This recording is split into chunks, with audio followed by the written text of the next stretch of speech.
This is Once He Knows, a Claire King FBI suspense thriller, Book 5, written by Molly Black, read by Theresa. Prologue. Violence and danger hung in the dank, reeking air. Threats and abuse reverberated off the stark white walls. The stench of sweat, testosterone, and far, far worse was almost overpowering, but those who called this home barely noticed it.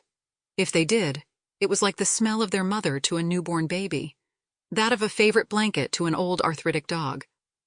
Reg Kaplinski didn't live there, but he had spent every minute of his working life there for more than 40 years. He felt more comfortable there in the noise, the stench, the cauldron of menace than he did at the small one-story house he shared with his wife and her yappy Pomeranian. He could hear his name being called, abuse cascading along the corridor behind him. They were rarely brave enough to do it to his face. Not after the first time, anyway. They were mostly too stupid to realize he knew exactly who was saying what.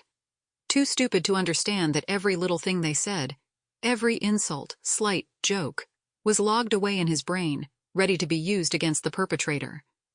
And they were always brought out, dusted down, and used. That was one thing he was never, ever lax about.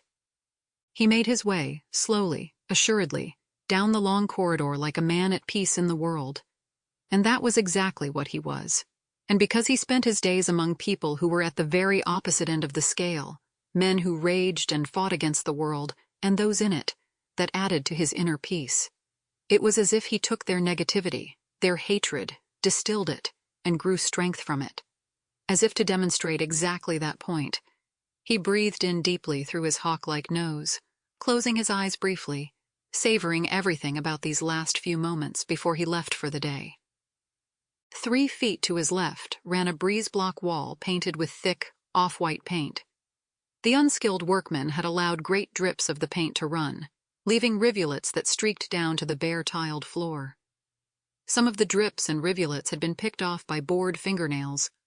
Others framed and marked the boundaries of names, insults, or both, scratched into the dirty white wall.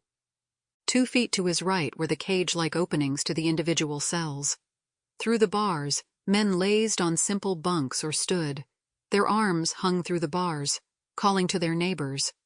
Nothing was done quietly in that place. No one talked when they could shout. In a place with so many boundaries, unscalable walls, and locked doors, it was as if those who spent their lives there were loath not to let the one thing that had free range to travel anywhere, their voice, have the run of the place.